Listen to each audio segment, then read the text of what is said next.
You got to know when to hold 'em, know when to fold 'em. Oh. You passed your luck check, allegedly. It's The No Class Podcast. with your louder than usual host, Eddie. And Matt. Hey, Matt. How's it going? I am splendiferous, sir. All right, then. It's the podcast with chutzpah, elan, panache, and a certain je ne sais quoi. I don't believe you can back up any of that. No, not any of it. I wanted to lead in with something, though. I used a little blue language last time. I indulged in a bit of Billingsgate. To any offended, my most humble apologies. But as we talked about before the podcast, that wasn't the last podcast anymore. The time before, excuse me. So since you brought that up at the beginning of the podcast here, you can tell if this was the video podcast, you could see the evil grin on my face. Do you know what the most liked podcast, our most liked episode is? No, which one? The one that gets the most likes. We don't get a lot of likes, folks. Right. Because people don't like this podcast. I could but say that. It's not like Facebook where it's like, I got 100 likes. Mm-hmm. We don't get a ton of likes. And if you're listening to this on SoundCloud, you can see that. But the one right now with the most likes is the one that you're not on, the holiday message. So, folks, keep that trend going. Keep it alive. Keep the dream alive. But, yeah, that was pretty fun. It wasn't the same without you. I could only manage 5 minutes of material. So that sounds about right. We need you here to provide all the filler. Absolutely. All right. Before I go into the normal top of the podcast thing, did you have anything you wanted to bump into here? Well, I as well. You probably won't hear this till after the death of 2020, which we will all cheer for. Don't put that evil on us. But I know, like the Ramones said, 2020, 24 hours to go. But yeah, Happy New Year. Hope you had a Merry Christmas. Hope you've had some good gaming. I haven't, and it's starting to hurt my heart. But anyway, I got to roll some dice. We haven't played since before Thanksgiving, I think. Yeah, and honestly, gaming is such an integral part of my life and has been for so many years. It messes with my psyche. I mean, not to game that long. So to let you guys know exactly how bad a state he is in, the Long Con Spring. Yeah, that's how bad off I am. I have signed off on the potentiality of Long Con Spring. Now, all the cons are my little precious babies, my little angel babies, as Matt would say. Little angel babies. So I'd probably still be doing Red River Con if somebody hadn't talked sense into me. So I'll give you credit for that one. Well, and your dear wife. Let's give her some credit. Matt's always the first one to put a gun to the con's head. Oh, absolutely. It's like, hey, if we don't sell this many, it's over with. Yeah, that's right. Remember You'll that. have no more. That's right. Show up, show out, or it's going away. So I was like, we obviously couldn't do the Spring Con in 2020 because that was... in the time of the COVID. I don't want to say that was the height of it, but I guess that was the beginning of the height. That was when our governor got on the bandwagon and shut us down. Yeah. So, I mean, we legally couldn't do it. Yeah, even if we'd wanted to, we legally couldn't do it. But now Matt's coming back and saying, hey, what about we do Spring Con? So after I have been like, all right, you talked me out of it. This is probably a bad idea. He's like, but what if? Well, and what I'll say is, I don't know about you, because we have different interactions at the con. But in November, I had quite the, I'm not going to say everybody, but a healthy double, maybe handful of people come up and go, what's happening with spring? And I was like, get out of my face. Exactly. So if you were at the Long Con in November and you ask about the Spring Con and Matt spit in your face, you will be happy to know now that he's here hat in hand. Yeah, that's saying, right. May I have another one, sir? But here's what I'll say is, if y'all want it to happen, we got to see some enthusiasm. Get your hands in the air and wave them like you don't even care. You know, get a spoon, start beating a pan, you know. Part of the trouble with the Spring Con or Red River Con, etc., of just being in that time of the year is everybody's broke for Christmas. Mm-hmm. So nobody is like, hey, I'll give you the gift of a con badge for Christmas. Yeah. So nobody wants to buy a badge until, say, February. And honestly, my genuine concern, it's not just being a curmudgeon or like, bah, spring. But I was still concerned that we wouldn't have a viable number of people having the vaccine. I mean, if people aren't going to be scared to come out, what's the point? We've already saw that we love November. We feel like it was a success. in spite of circumstances. But it was a little disheartening to only see 50 people at a con that the year before had garnered about 125. Yeah, I mean, and so, but I understand. I have no ill will and no grudges against anybody that didn't show up, because I'm sure a lot of people would love to have been there. We'd love to have seen you.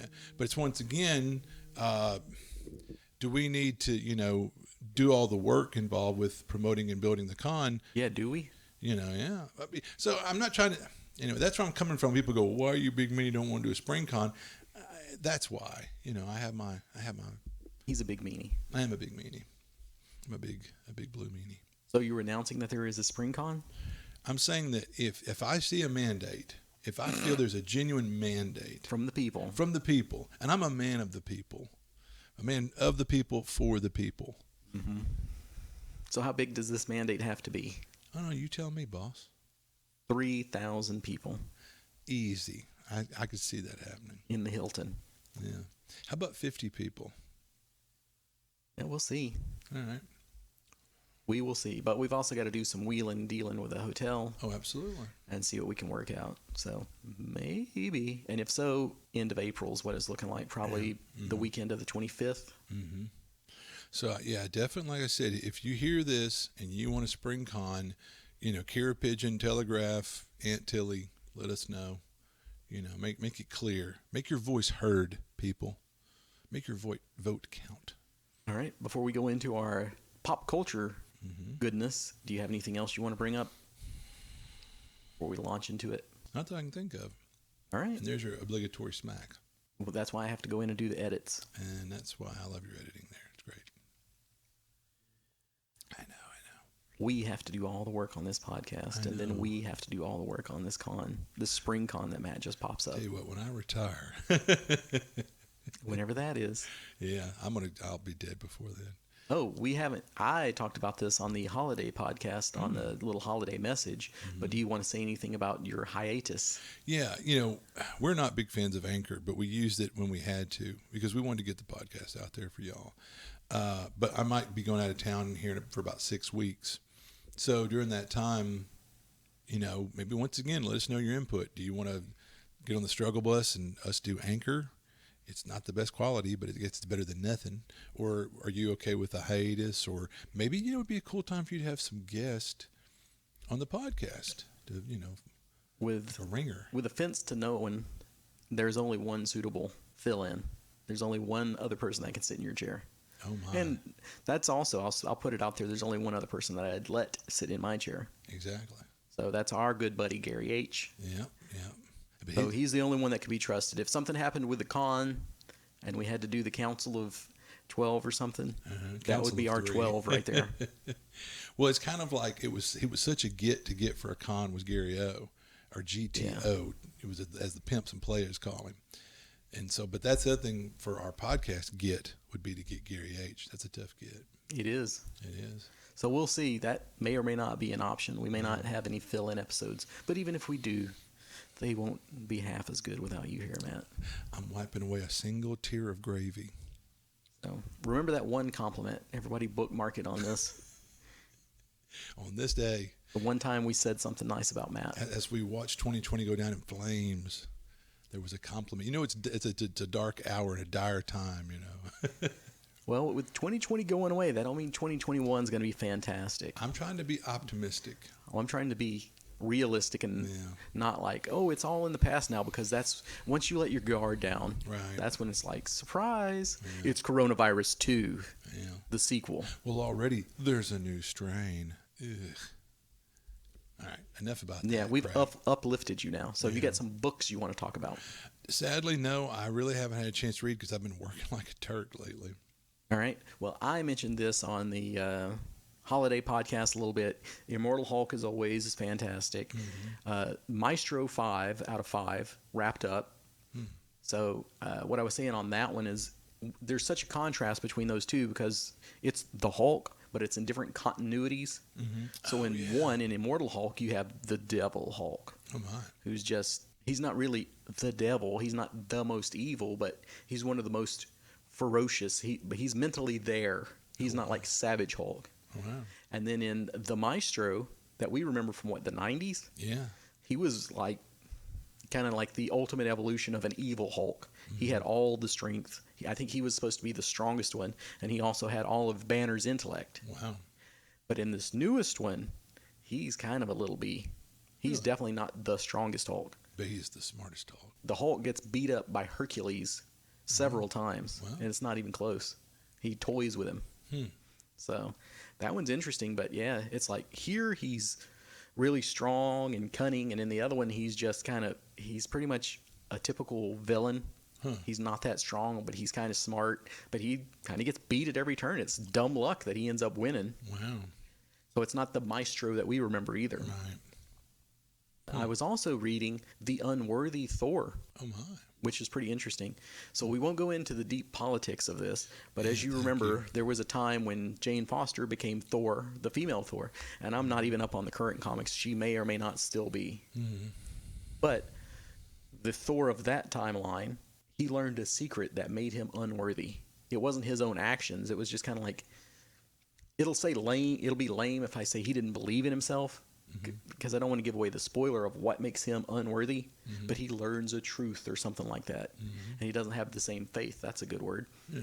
So he becomes unworthy of the hammer. So he's got an axe that he's running around with. He's got, I think, Tooth Gnasher, the goat that he's riding around because he can't fly anymore. Oh, wow. So he has to kind of go back to the mythological origins. That was pretty good. He actually gets trapped at one point in a cave. And he's like, this isn't going to stop me from coming after you. And he's like, you know what's going to stop you from coming after me is when your goat gets hungry in a couple of days because you can't fly out of here. And he's going to eat you. So I was like, that's pretty cool. So that was really interesting. That was, I'm going to say there's probably like 5 to 8 issues of that. So that was a pretty good, quick read. But it's a new take on the character. And I'm a big fan of Thor. Yeah, So. I like that. Sounds good. All right. You got any movies for us? So you saw I posted something in the interwebs, and I didn't get a chance to watch it, sadly, in the last 24 hours, but I will be watching and giving a review for next time on The New Barbarians. It was a really cheesy post-APOC movie from 1983. I think it's free to watch on YouTube. So if anybody else wants to watch it to kind of, before I give a review, knock yourself out. But if not, I'll tell you about it next time. That's it for movies. Okay, I've got a movie for you. Oh, wow. Which is kind of going into a TV show. Cobra Kai. I've already plugged that enough and told you how much I like it. They're going to have some overlap from Karate Kid 2. So the only one I've ever seen is Karate Kid 1, which is an 80s classic. It's not the best movie, but if you were having like your 80s marathon or you want to expose somebody to the 80s, To the 80s. that's definitely one that you could put in there. Wax on, wax off. If I say that, anybody's our age, you know what I'm talking about. Anybody younger, you might think it's something else. Never mind. So I broke down and watched Karate Kid 2. Okay. That's the one where he goes to Japan? Yeah. Yeah. Not very good. No, not really. So not recommended. I will let you know after I've watched this new season of Cobra Kai, which I think drops tomorrow. Oh, wow. Drops, January the 1st. So I'll let you know if you really needed it or not, but I really can't imagine that that's going to come in useful. But I'll probably bite the bullet and go ahead and watch Karate Kid 3 at some point. Oh, wow. But that's how good Cobra Kai is.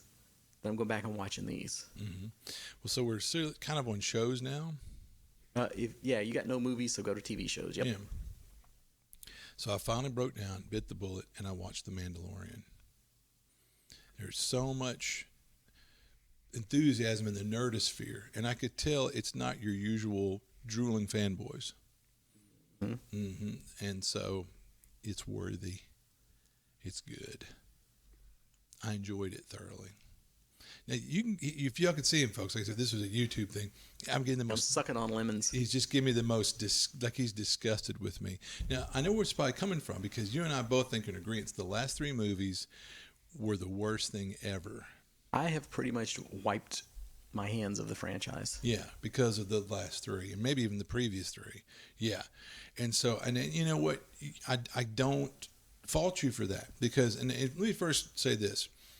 I have friends that are those people, and God bless them, I love them, but it's like you could literally put a camera on a pile of feces with flies on it, corn and peanuts and a But bologna that's rind. Yoda's turd. And if it had yellow scrolling text going by with that, they would sit there rap going, it's Star Wars, the turd, I've waited for this for so long. And they would sit there and watch it and come out going, it's the best thing touching themselves.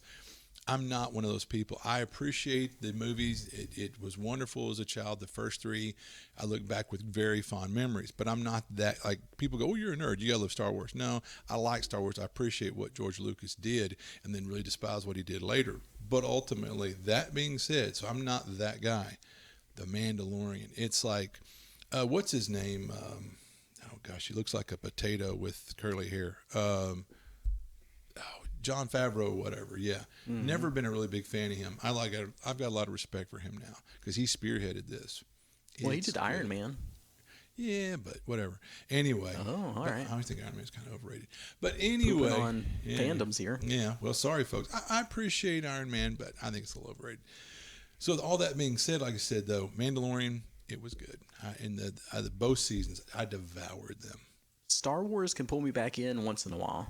I'm telling you, check Like this out. Star Wars, the role-playing game, I was like, I got to play a Star Wars game. But it was really fun. We really got into it. And when we were playing Knights of the Old Republic for a while, I really got into it. It was fun. I had to finish the game so I could see the quest line or whatever. Yeah, I had to really have my arm twisted to get into that because I was like, because I'm not that guy for Star Wars, and I thought, but no, I love playing my, what is he? There's your another smack.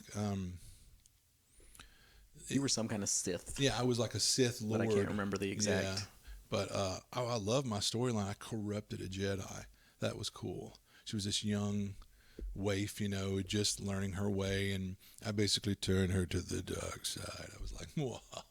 It was a really well done stories. But anyway, yeah. Well, so there you go. Speaking of our childhood fandoms or our sweet childhoods before they were so rudely interrupted by modern movies, there's a new Transformers animated series, computer graphics on Netflix. Siege has already been out. I believe now that the Earthrise stuff is out. I wasn't all that big on Siege. We'll see about Earthrise, but in a way, it's good to see all the old familiar characters again. So we shall see. I'm not holding out a lot of faith for that, but maybe. I mean, are we just jaded? I don't know. Because, there's people younger than us. Like, if you grew up with the prequels, then you don't know or you don't think that that's bad. Yeah. Whereas we do because we remember the old one. But, if you watch the new ones first, you don't have that same point of reference, I guess, is the way to say it. Yeah. Because there's people now that grew up with the prequels that love them, and there'll be people that grow up with, what are these, the sequels? Yeah. The sequel trilogy, that are going to love that. Oh, I can't even imagine that. But I gotta say, even by point of reference, by comparing them to the three most recent, even the last three aren't that bad by comparison. I mean, they're nothing like the first three. But I'm just saying, when you hold the middle three up against these last three, even by comparison, you're like, well, okay, maybe I was too hard on them because they're still better than this junk. So you like the prequels better than the sequels trilogy or whatever you want to say, the newest ones. Obviously, because it's hard because it jumps around, but the first three are by hands down the best. But even those second three that showed like as Anakin coming up, that's maybe not worthy even then, but it's still better than the last three. The last three with those characters and that story. What's like, there's more character development in one episode of The Mandalorian there were in 3 movies of the last 3. I watched the first of the new 3, and that's where I said, screw that trilogy. And then I watched Rogue One. Oh, yeah, Rogue One was good. Now, see, I'll say that if anything that's been done in the last 10 years, Rogue One, a lot of people would agree. Rogue One was good. I appreciate it. I enjoyed Rogue One. I thought it had a good story. It didn't do that much for me. I know that everybody loves it and that I'm putting myself out there, but it didn't do that. It's better than the one that I saw of the 3. Yeah. But it didn't really ignite my fire. Like, I will admit, playing Knights of the Old Republic, I was like, yeah, Star Wars. Yeah. But Rogue One didn't light your fire. Well, you're entitled to your opinion, man. And that's one of those things where, once again, if you tell us what you think. If you're like, oh, no, I thought so-and-so was great, well, then explain why it was great. Tell us, why we're wrong. Or it's probably because you're young enough or just to appreciate them. Just shout us down and say, you're wrong, and don't explain why. Well, you got any games you want to talk about? Video games? Video games. Well, we've been playing Dun dun dun. Elder Scrolls Online on the PS4. to bribe Gary H. He loves that game, so if he comes on, that's something you'll get to hear about. I'll have him do a half hour just on ESO. I'll go take a nap. He's a big fan of ESO, and so he was trying to wrangle us into playing, but on PC. So we were like, all right, here's our compromise. You got to come to PS4 and we'll play. And so we're all playing it on PS4. And I've enjoyed it. I mean, it's not, but I will say I used to be a big MMO guy, but I got away from that. You get older and you just get tired of the hamster wheel kind of grindiness of it. And they did some things in this game where I like this, that our characters have wildly different levels. But like if I get on and my character is the lowest level, if the guys group with me, it brings their characters down to my level. You still get certain bennies for having been higher level, but we can all group together, which is brilliant because back in the day I can remember, well, Fred hasn't been on for 2 weeks. Well, now if he tries to group, he won't get experience or whatever.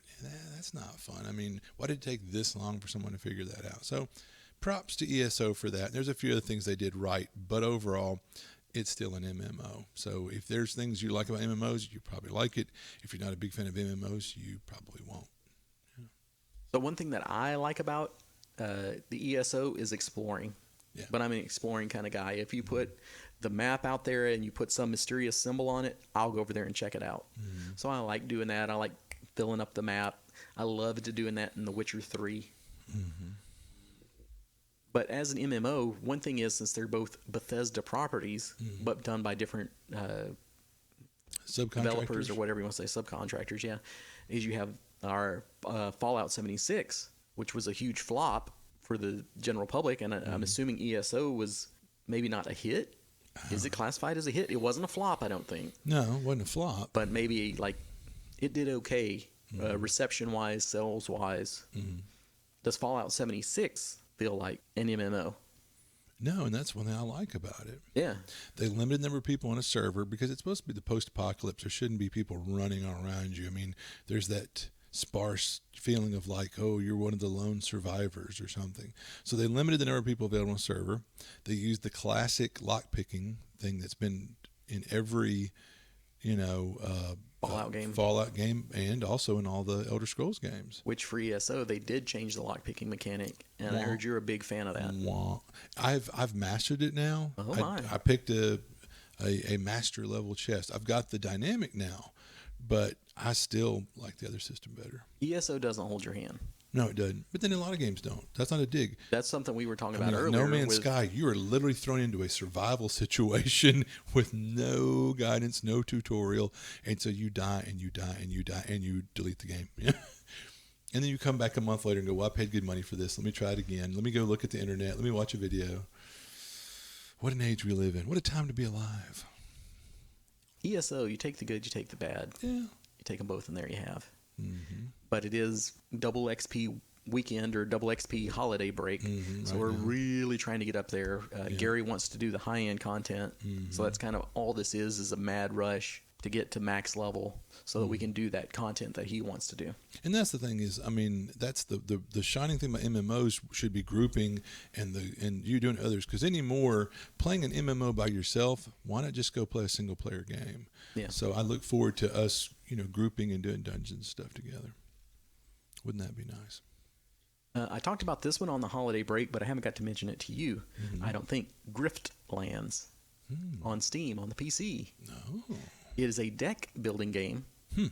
It is roguelike, which means you have permadeaths, and it is an early release. And our good buddy Cody from the Longview Computer Center gifted me that game so I could do a little review on it. How do you like that? Oh, cool. So, folks, I'm easily bribed. If there's something you want me to check out, good or bad, I'll do it. You say you're easily bribed, huh? Yeah, I bet we both are. So absolutely. Send us free stuff. Yeah. We'll check it out and give you a report. The one thing is, I played it all the way through because it was on his dime. So I wanted to give him his money's worth. I really enjoyed that game. It's not one I would have bought for myself for sure. That's one that I was just not from interested. The description? Or? Yeah, it's sci-fi, and like I said, it's deck building. I'm not that guy. Yeah. So I would have let that go by.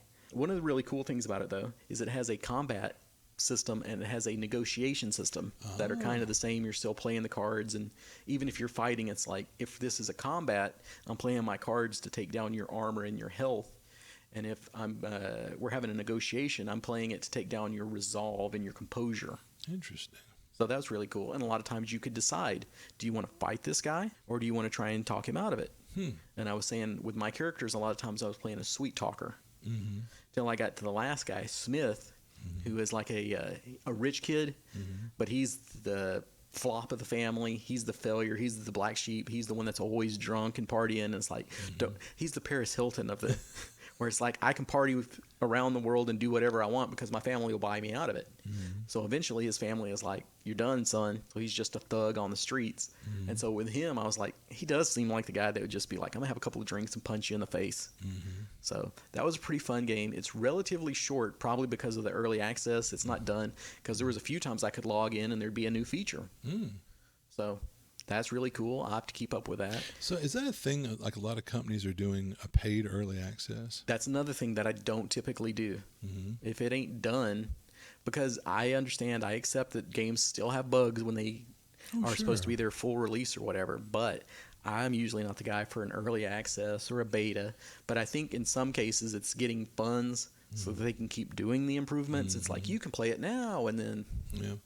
You know, being where I am right now particularly, but I've always been a fan of post-APOC, but lately I'm really in the mode. And going to certain forums and chats and different things, I hear people talking about Caves of Cud, Caves of Cud. And so it's I think, roguelike, expansive, open world, post-apocalyptic. And I'm not that big game. on the roguelikes. Yeah. So, and but it's had a lot of strikes going in. But it's like $10 to play, and it's an early access, but it's been in development for like 7 to 10 years or something. So it's like, what? If you never get out of your early access, you never have to finish, you know what I mean? I guess. It never has to be a finalized product. But anyway, but the people that like it love it. But I mean, I think it's going to be that you despise it. And once again, you just thrust into the game and you're going to die and die and die, and you're going to probably quit. But for those who fight through it, they go, oh, it's the best thing since sliced bread, you know. Anyway. So, again, Grifflands, check it out. Check out Longview Computer Center if you need your computer centralized. Absolutely. And thanks again for the game, Cody. Yeah, you're all right. Since you brought up No Man's Sky earlier, did you get a digital or did you get a physical copy of it? Remember, you let me borrow yours, sir. Oh, so you don't actually own it? No. Okay. Thank goodness. So here's your story from the game store. Is I just happened to be going in the other day looking for something new, and the prices for No Man's Sky have skyrocketed again. Really? Because there was a point in time where that was like, this is a total flop. You could pretty much go on the street and find one like an AOL disc laying around for that timely reference. But I mean, at one point, I think when I bought the copy for my wife, it was like $5. I was trying to find a decent deal on it, and their Game Exchange had a copy for like $12 or something. Only copy they had. I get to the counter, the guy opens it or gets the disc out of the drawer, and he goes, "Oh man, it's got a big scratch on it." I went, "Never mind." But at that time it was like 12 or something. Yeah. Yeah. Well, now it's up to 27. Wow. So that's something I want to check out just on the like used market or whatever. Like, why is it so? Because they've done so many updates to it. They It's finally gone from polished like, the this is turd. a piece of crap to, but I mean, what you polished the played turd. is with all the polish. Yeah. Imagine back then. Ew. But they promised a lot at the beginning and they didn't deliver. But isn't this company kind of notorious for that? I think This was their big first game. Oh, never mind. But I mean, you come out of the gate and say it's going to do everything, and then it doesn't. So, so anyway, No Man's Sky still, you get one recommendation on that and one not a recommendation on that. You know, your mileage may vary. It's kind of like what's your cup of tea, etc. And also bad first impressions. But I've proven that I can be bigger than first impressions, you know, because there's games I've jumped in, tried, and said, well, it's my fault for not knowing control that well, or not having someone to or not going to look at the videos first to kind of know what to do or whatever. But anyway, yeah. So if you're thinking about picking it up used, you should have done that already. Yeah. But you can probably still find it pretty cheap on one of the like holiday sales right now, if you're so inclined. Yeah. Speaking of the holidays, I got a PS5 for Christmas. You son of I am one of the elite. the An 1%. elite Saiyan warrior. 1%ers. Yep. So you were asking me earlier about the graphics. I really can't say. I mean, the graphics on the PlayStation 4 are just fantastic. Yeah, there's games that I've picked up since I've started playing it in the last year. Almost right at the point I bought it about a year ago, and I was playing games that I would talk to you and I'd be like, did this game come out in 14 or 2016? I'm like, this game is 4 and 5 years old, and the graphics were gorgeous, just mind blowing for games that weren't even. I mean, yeah. Yeah, so I was telling Matt, I was playing the Monster Hunter World on there, which is a PlayStation 4 game, and I think it's always been beautiful. It looked gorgeous on 4. But booting it up on the 5, I was like, I know I haven't played it in a while, but man, it looks so graphically good. So I can't really say that's the difference between 4 and a 5, but that kind of goes back to your, like, this game is 3 or 4 years old, and it still looks fantastic. So, I don't know. Yeah. The new controller really hasn't taken that much getting used to. That's one things I like about PlayStation. It's kept the same controller for how many years? But I know you tend to hit that PS button sometimes. Yeah. Well, the big square button is what I tend to hit by accident a lot. Well, the PS button is no longer a PS button. It's just an emblem, so it gets hit a little bit less, I would say. So that's a cool thing about the new controller. That will throw you out of the game. Yeah. I still think visually it's ugly as homemade sin. The controller? And the game itself, because it kind of looks like a Wi-Fi router or something. So I don't like it. I don't like that hospital white color of it. So I like the PS5, but I'm be happy when they come out with the Slim or the new one, or now you can get it in all black. Yeah. Why not? Why wouldn't you? There's a game that comes with the PS5, which is Astro's Game Room. So it's kind of like a little Mario platformer. It teaches you the controller. So if we had to do all that again, I'd be like, oh, you want to learn how to use the controller? Try this. It'll teach you. And games don't even come with the systems most of the time now. Yeah. So that's really cool. Yeah, those are the good old days when you got combat with Atari, you know. You at least got something, or Mario Duck Hunt, Super Mario World. But it's a really good platformer. It's a good tutorial for the controller. It's got great graphics. That's one where I was like, is this graphically better? Is this an improvement? Am I noticing this, or am I fooling myself? It's got really catchy tunes. So, and it's addictive to go back and try and find all the little puzzle pieces and stuff like that that's hidden in the levels. And it's very nostalgic, because most of the stuff you're finding are PS artifacts. Like, you find a PS1 in here, or a PS2. And I was thinking back on that, and basically every PlayStation that's come out from PlayStation 1 to PlayStation 5, I've lived to somewhere different. So it brings you back those memories too. Like, oh yeah, I remember PlayStation 2. I was in Kansas. Yeah. PlayStation 1 was when I was getting married. Wow. So, I mean, you can kind of go look at those landmarks of your life. Like, 4 this was what in was Bossier, released. right? Yep. 5 is here. So, are you done, sir? No, but Okay, what did you carry want on. to interrupt Well, I was with? just going to say, just quickly putting you on the spot. Video game platforms, talking about how they used to always come with a game and not necessarily anymore.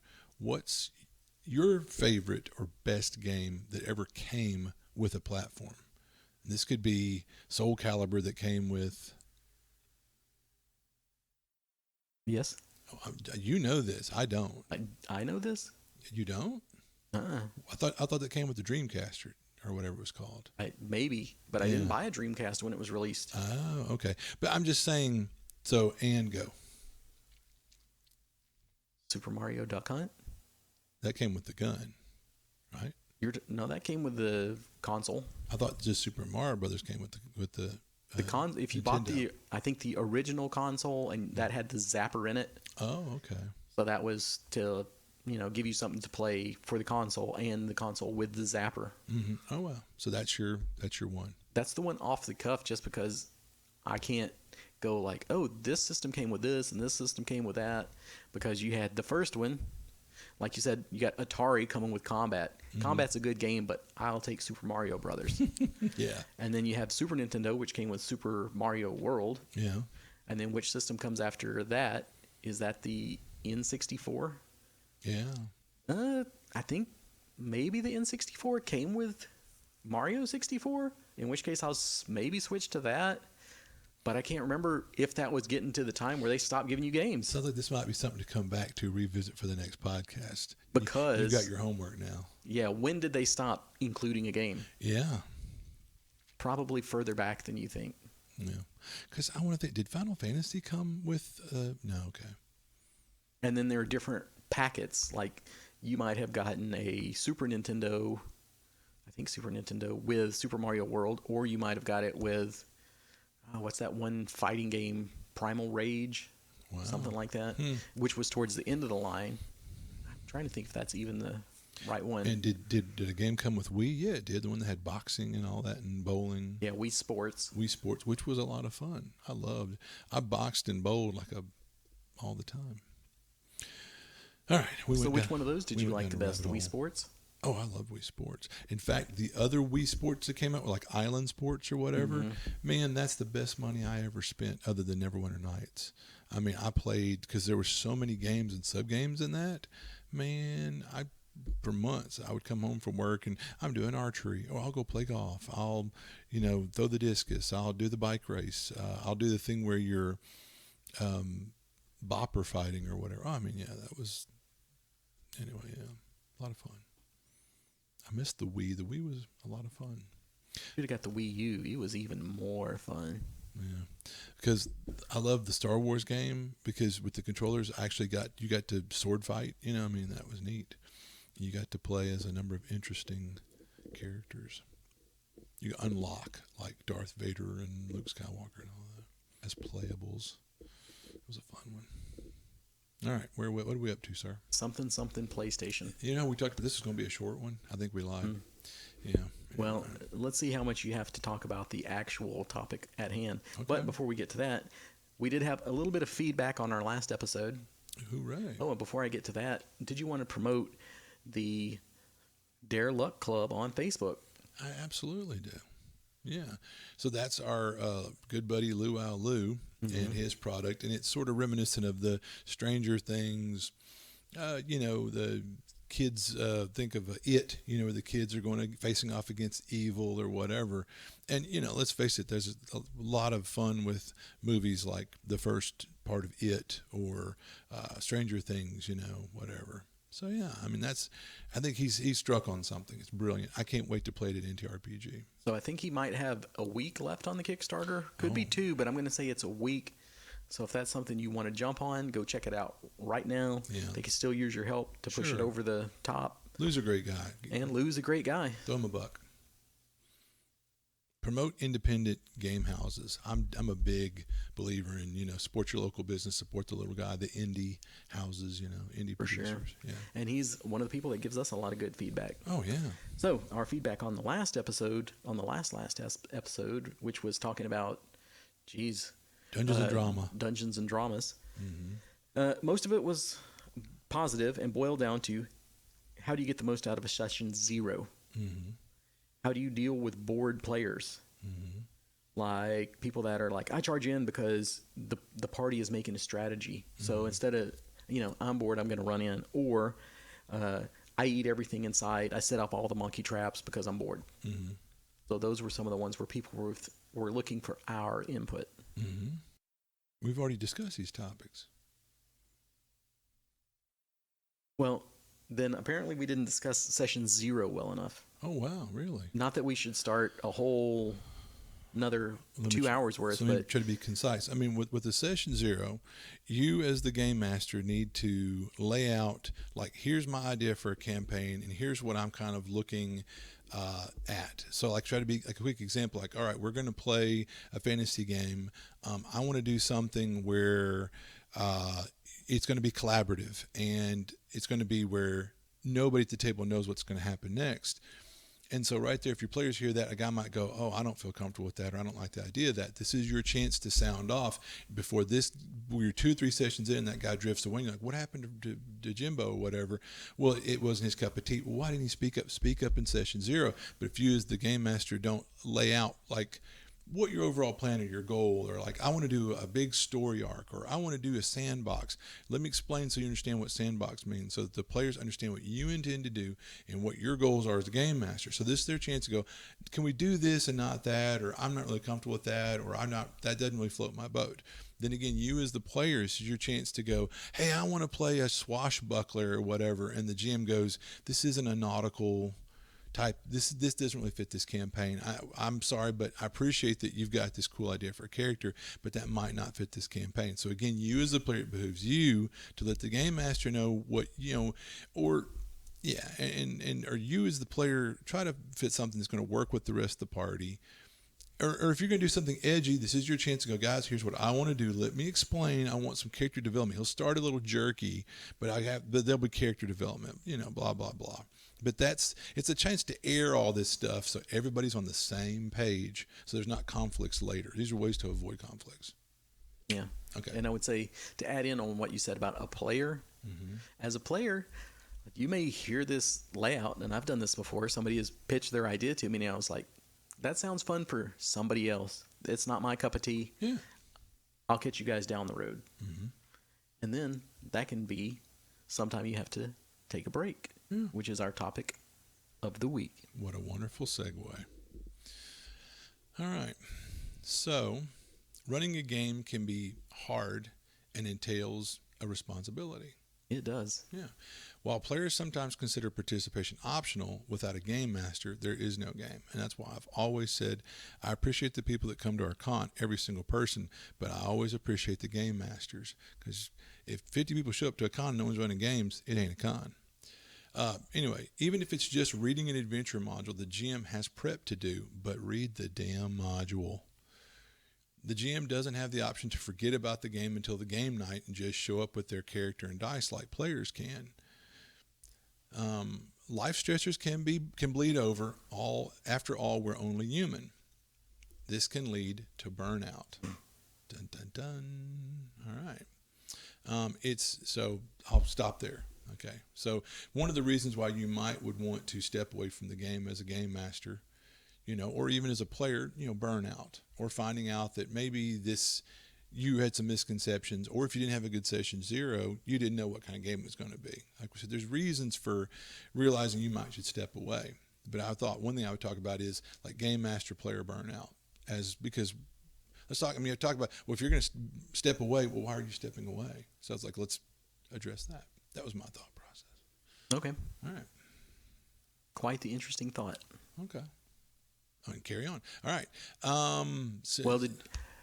Okay, maybe you're moving from that point, and one thing that I would like to say is, do players appreciate how much work goes into being a GM? Some do, and some don't. If they've GM'd. Yeah, I was going to say, if you've run a game before, you probably do. If you haven't, you probably absolutely don't. But not all GMs are created equally. That's not true. Every GM is doing a lot of prep work. Like when you show up and the guy's like, I didn't read the module. We're going to wing it. I want to punch you in the face. You don't deserve any of these accolades or pats on the head and going, oh, poor thing. I can see why you're getting burned out. Yeah. But there are some GMs that are doing a lot of work behind the scenes. And some of it, I'll go ahead and say, maybe some GMs need to relax too on. It's like, if this is stuff that you're building that your players are probably never going to see, unless you're doing that for your enjoyment, don't build more than you have to, just as a way to take the stress off of you. If you're having fun world building and you're enjoying it, great. If it's putting more stress on you, don't. You don't have to write the entire history of the land. Because a lot of times your players aren't going to see it. They're not going to appreciate it. So it's important to recognize the signs and give yourself a break. So some GMs feel they're responsible for everyone else's fun, but the truth is everyone is responsible, and the GM should be having fun too. See our latest podcast for more about that, or the second to the last, excuse me. So signs of burnout for GMs and players. You look for reasons to cancel the game and are relieved when the game is canceled by a player, or players. You're not doing any prep work, mostly GMs, but some players too. I've caught myself not really engaged with the campaign, show up to the table and go, how much gold do we have? And they're like, didn't you write it down last time? Nah, I probably have as much as you have. Or, hey, here I'm leveling my character at the table. That's a bad sign if I'm leveling my character at the table. So even players are kind of guilty of this. You look for reasons to cancel the game and are relieved when the game is canceled. But I mentioned that. I'm sorry. Let's see. You look for excuses to end early, cliffhangers, Anyway, I'll deny that one. I'm picking on you. You know that. That one was some of that, which you go out, and I guess this kind of falls in the same boat where you're like, here's some great tips for GMing. Yeah. And the one that Matt likes to tease me on was the cliffhanger. But it was like, if we're at the height of something where it's like, oh yeah, this will coming back, this will keep them coming back, or this will keep them like, I am going to level up my character. Yeah, yeah. But me, I'm totally teasing. Eddie, in his last Sandbox campaign, which was a ton of fun, there would be those climactic moments, and we all be like, and we're reaching for our dice, and he'd go, cliffhanger, and we'd be like, you son of a, whatever. But there was somebody who particularly had a lot of angst over it, and that's who, is still to this day like Eddie and his cliffhangers. Anyway, actually ending the game might feel like a tough conversation, but many is the time that someone is glad to take on GM duties, if only short term while you recharge your battery. You can always come back to your game some other time as long as you don't shit on it on the way out.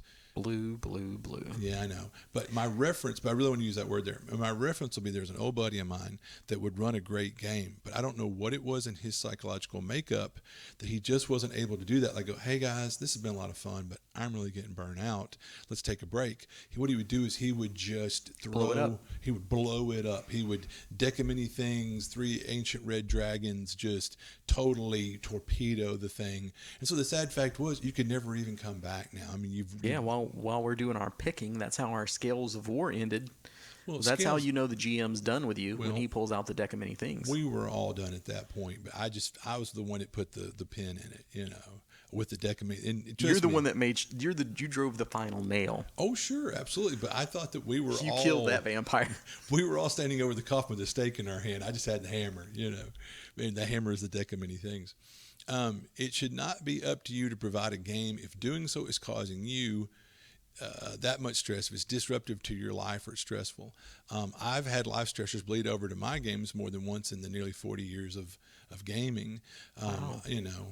But I'd like to think if you're straight with your group, they should understand, and hopefully one of them will step up and run a game. So that being said, how would you expound on any of that, sir? Like you said, don't blow it up. Yeah, but it is really hard to come back after you've taken that little break. Like, I'm going to let somebody else run. Okay, now are you going to say, you're going to run for a month, you're going to run 4 sessions or whatever, and then we'll come back to mine? Because a lot of times it dies on the vine. Everybody's into that. Yeah. And then it's like, we're not going back. Well, now one thing we did, like when I first started Scales of War, this was an adventure supposed to take you from level 1 to level 20 or 30 in 4th edition. And so I'd looked at Gary right away and said, there's no way I'm going to have the stamina to see this through to the end if I don't get some sort of help. So Gary's like, how about I run every other session? And that worked for a while until it didn't. But then someone else stepped up to run when Gary did, because Gary's life got busy and he had to step away. But I'm just making that point that, you see how I had the wherewithal to look down the line and go, whoa, whoa, whoa, that's a lot of running. And so I got a chance to play a little bit and have a break and be on the table with the players. So, I mean, look at these sort of things and know your own gamer stamina. There's a friend of ours that's a brilliant GM, but he has 0 endurance as a game master. I mean, he's good for about 2 or 3 games. And the sad fact is he'll have the hook set and we're like, I would punch a hobo for another game. And then he's flitters away and you're like, ugh. Great guy though, love him to death. Yeah, it's so annoying. Love the guy though, great GM. Anyway, but okay, so here's my thing: how to cope. What do you think? So, as a GM or player, get outside your genre comfort zone. So instead of completely quitting, maybe you just burn out on fantasy. Maybe try supers, try post. I can definitely see that because there was a point in time where I was like, I can only wander in the forest so many times before we're gonna have to do something different. And in that, we went from Dungeons and Dragons to Vampire. Yeah. Which also went from kind of like you said, you're changing the genre, but you can also change the style or the system. From like a combat heavy to a narrative heavy. Yeah, role play heavy, whatever. And so you're getting a break, but you're not quitting. You're like, I couldn't see quitting gaming, or I love my group, I love our social interactions. Well, maybe try instead of quitting playing, switch genres. When we were kids, me and Gary H. and Alvin Taylor, man, we might play fantasy for 6 months, and then we play supers for 3 months, and then we do Gamma World for 2 or 3 months. And so we never quit gaming, but we would switch up the genre, and it kept it kind of fresh. You know what I mean? So fresh and so clean. And then here's the thing: is return to an old favorite. All right, you know. So maybe that's really literally what I just said, but no, the other one was to go outside your comfort zone. So maybe play something you've never played before, but trying something different, and then return to an old favorite. So it was, you know, actually playing something that you're familiar with, but still something different. And then try a new hobby.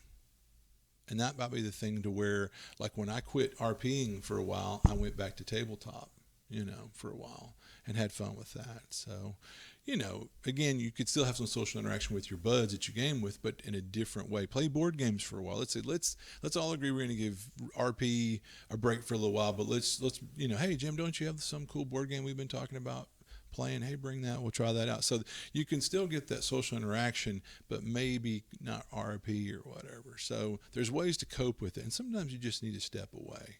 Mm-hmm. And it's knowing when to do that. Definitely. Better to step, and you might go, well, I don't hurt somebody's feelings or my friends are going to miss me or da-da-da. But better that than you keep coming and then finally you have a meltdown and blow up. I mean, because you, like I say, I'm only human. There's a friend of mine that years ago, I kind of had a meltdown, but I was having some really bad stuff in my first marriage. And I came back later. He's a big enough guy to forgive me, and I'm big enough to apologize. Because, like, man, that wasn't about you. That was about what's going on in my personal life, and I apologize. So, I mean, you know, you're only human. You know, it's kind of like our friend that we discussed podcast before last that, you know, we're more than willing and ready to you know, mend fences and extend olive branches, but it's one of those things that once the damage is done, some people are like, well, I'm too, you know, chagrined, too embarrassed to even broach the subject, and you know. Or not necessarily in this case, but I mean, if you shit in their house on the way out, kind of like if you blow up the campaign, you kill all the characters. Yeah. Well, if you burn those bridges on the way out, yeah. It's kind of hard to You can't come back even if the next week you're like, I shouldn't have done that. And that's where you see. Luckily, you quit your job spectacularly, sort of thing, you know. Yeah. You punch the boss in the face on the way out. Kicks his like, dog. You're not getting that job back. Right. And that's what we're saying. So better that to go, well, do I want to step away? Should I? You know, if you're even thinking about a conflict, maybe you should. Better that than alienate people and hurt feelings and burn bridges or whatever. And I guess the other side of that is if somebody tells you, I need to take a break, they're not necessarily saying, yeah, I don't like you. I don't want to be around you. I don't want to see you. Yeah. They just need a break. There's another player we know, a gamer, that he's kind of been known to flake out. And it's like, many a time I think, like, why didn't he just come? Because I feel like it's really about, man, I'm just bored. I need a break or whatever. Just be honest. It's not going to hurt my feelings. I'm not going to go, that's a statement of the quality of the game I run. No, I'm not going to take it that way. It's just, you got some stuff in your life, or you're just, you know, it's becoming kind of difficult. You know what? It's just better for me. I need to step away. Just say that and step away. I'm not going to be butthurt, you know, whatever. So anyway, kind of along those lines, and just because, you know, I like to put our own personal examples in here. Yeah. Our good buddy Cody, Longview Computer Center. Yeah. Get your computer centralized today. Yeah. He sent me a message the other day that he's like, hey, I'm starting up a group. I put something on our the Nameless, that I'm going to start up a group. And I was like, wow, our little man's growing up. Yeah. Because he's somebody that we met together at the same time. Yeah. Who had never played role-playing games. Never. So he was like, yeah, I'm getting a group together. That's awesome. And I was like, that's fantastic. That's kind of like the little bird is leaving the nest. Yeah. And you get that proud feeling or whatever. And I like to talk about like the coaching tree or whatever. Like, hey, we showed that guy how to play, and now he's doing this, and he'll show, you know, you tell one friend, and he'll tell a friend, and he'll tell a friend. Well, it's like the one person that you teach how to play will teach 10 people, and then they'll teach 10 people. But he was like, I'm starting a group. And I was like, oh, I'm glad, because it didn't sound like you or I was involved in it. Yeah. That he was going out and spreading his wings. And it's not like I don't want to be in your group. Yeah. But that's something to think about too. If you need to take a break, maybe you need to take a break from certain people. Oh yeah. And the other thing is, that's a good way to come into your own as a GM, to not have the training wheels there with you, or to have the person that's going to cramp your style, or the person that they're going to look to and go, well, he said this is a GM, but I'm going to look over to Matt and go, is that right? Yeah. Would you do that? There's nobody to outrank you, overrule you, second guess you. Yeah. Well, perfect example. When you decided to run that sandbox game, you got a bunch of brand new freshman, you know, players.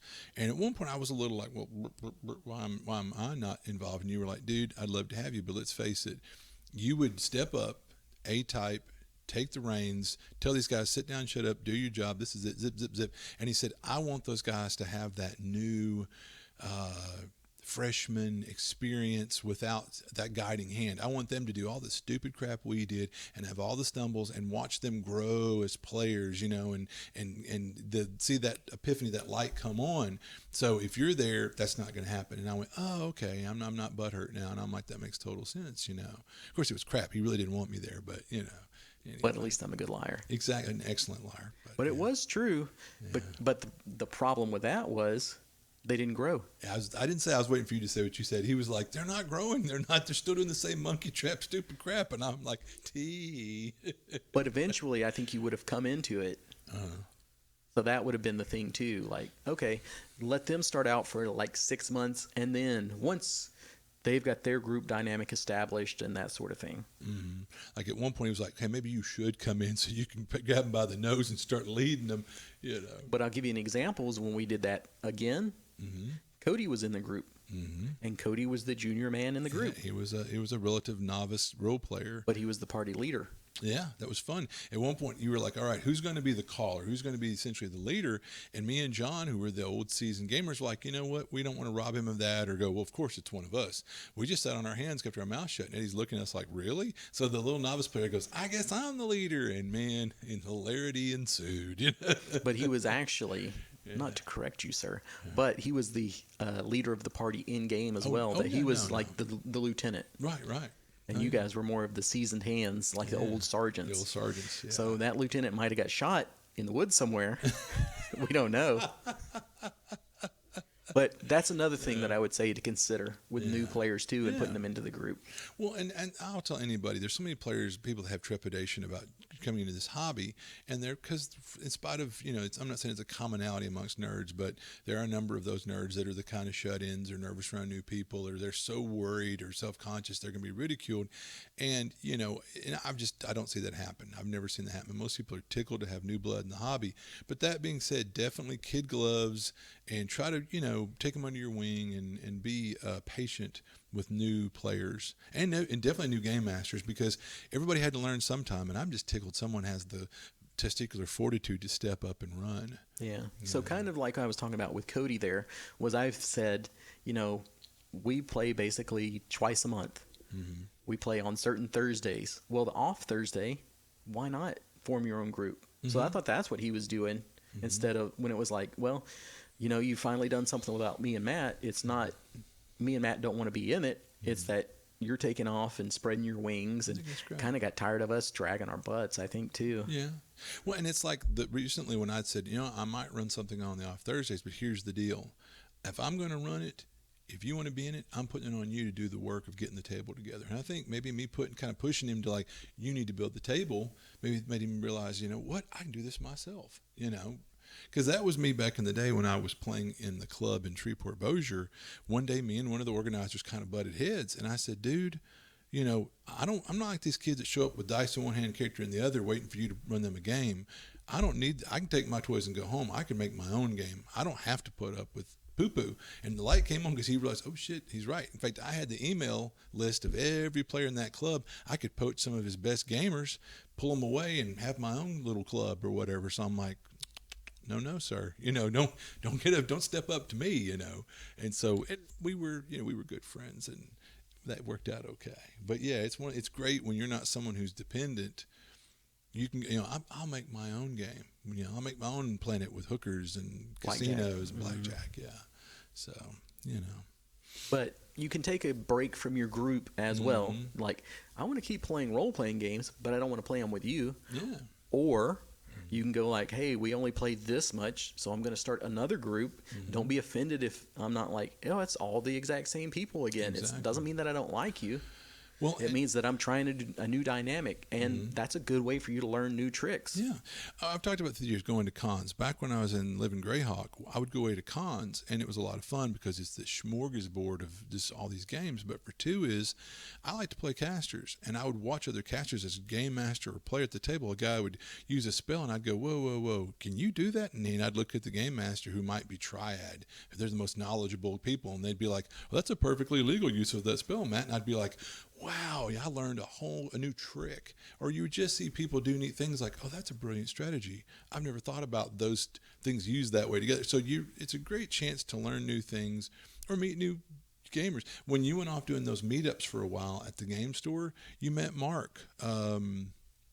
He's a great guy, the artist. Nelson. Nelson, right? Yeah, he's a super great guy. And so you would never have met him if you hadn't went and formed these game groups. Yeah, I've formed I don't want to say it's like I've done a lot without Matt, but I have had a lot of groups without Matt. Yeah. But it might have been like, hey, on Wednesday I have a middle of the day Adventures League. Mm-hmm. You're working, you can't be in it. Yeah, and it's not, hey, I don't want you to be in it. No, not purposely discluded. Yeah. So, and then the other thing was, when I was doing that, a lot of times it's like, well, I'm going to run it on Wednesday, and then I'm going to run it again for you guys on Friday. Mm-hmm. So it's actually better that you're in the second group because I've already run through it and seen all the bugs and went like, oh yeah, this wasn't that great. I could make this improvement, or maybe this monster needs to get bumped up or bumped down. Sure.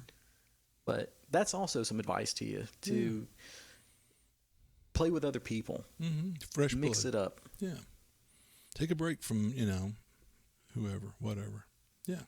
But not that you have to, and you can keep hanging out with the same people and just start a second group. Depends on how much gaming you want in your week. Yeah, If you'll remember, at one time I had like 3 groups in a week or something like that. Yeah, I felt bad for you. And that's when I was like, I'm completely burned out. I don't want to see any dice for a long time. Mm-hmm. Yeah, when it would fall where you were running all 3, because some of those you were playing / running in, but when it fell your turn to run for all 3 in the same week, I could tell you were like, I want to kill everybody. Yeah, and that wasn't, you're running the same thing 3 times. It was like, you got to run this and run that and this. Mm-hmm. The trauma. Trauma. And that's the other thing. Years ago, I was playing with some friends, and I love these guys. But at one point, I said, I'm stepping away. And they went, what? Like their feelings hurt. I said, it's not you. But I said, I'm not having fun anymore. And then it feels like an obligation or a ritual. It's like people that are still watching The Walking Dead. It's like that show hasn't been good for years, but it's such a ritual ingrained. Like, it's Sunday night, let's watch Walking Dead. Really? And, it's kind of like, but it quit being fun. And I'm like, I love you guys, nothing personal, we'll game again, but I'm stepping away because I'm just not having fun anymore. Right now, I need a break for me. And please understand that. And they did, because they're my friends. Mental health break. Yeah, but it was nice to know that the people are, it'd be better if they went, yeah, bye, don't let the door hit you in the butt. But it was great. They're like, oh, no, Matt, we love gaming with you. Oh, that touches my heart. And makes me want to stay, but I have to do this for my own sake. This isn't fun. And why do we play these games? To have fun. Yeah, and don't try to force somebody else to have fun. If they tell you, I need to take a break. Yeah. When he was like, I need a break, it kind of hit me at first because I'm like, well, damn, I miss my bud. I love gaming with him. But then I thought, don't be selfish. This is about him. He needs this. It would be selfish of me to try to psychologically or whatever manipulate him into staying, try to make him feel guilty or bad. That's really uncool. And so I was like, dude, this is what you need. Do it, So there you go. Yeah, I'll say when you took your little break to go back to wargaming, I was like, whoa. Yeah. I couldn't believe that. But it felt good. But I'll tell you that story. You needed it. Yeah, I really did. And I'll tell you this story. I thought about sharing this. There's a guy that I used to game with, a little bit of RP and tabletop. I'll just come up with a name to predict the instant. We'll call him Jody. Anyway, this shitbird ruined tabletop gaming for me. I won't go into the whole story, but believe me when I tell you, this guy ruined tabletop gaming for me. But what's bad is you can't see the forest for the woods. But years later, when I started tabletop again, I went, this is so much fun. And I love this. And why did I quit playing for nearly a decade? And then I thought back through my mind and realized that guy had done so much awful crap and built up so much psychological baggage for me, like negativity in my mind, that I quit playing tabletop for nearly a decade because of this jerk, And so it's like, but then I let somebody else ruin it for me. You know what I mean? Mm-hmm. So anyway, but no, tabletop's fun. I haven't done that in a while, but kind of like my old buddy Mike Dudley says, one hobby, At one time I was doing SCA fighting and crafting, doing tabletop, running an RPG group. Seemed like I had another hobby, doing a little bit of computer gaming. He's like, dude, how do you do it? And I did kind of. Oh, and I was going to school to get my RN at that time, and a newlywed. Not to say I'll bite off more than I can chew, but yeah. Anyway. So sometimes you have to take a break. And we've talked about how we've taken some breaks. Yeah. Have you, the dear listener, had to take a break? Tell us about your experience. Yeah, please do. And fire off, input, whatever. Yeah. But definitely like breaking off and doing another group or having a completely different group of people. Like, hey, on Mondays I play with these guys and on Friday I play with these guys. That's fun. You've got groups to take between stories. Mm-hmm. You've got different tales to tell. Mm-hmm. Like, hey, these guys did this, or hey, I learned something from that guy. Mm-hmm. And eventually, when one of the two groups starts losing players, then you can cherry pick the good one out of the other group and bring them over. It's all about your gaming. There you go. Everyone at the table should be having fun. And in fact, in the upcoming year, I hope everybody has some great gaming and a whole lot of fun.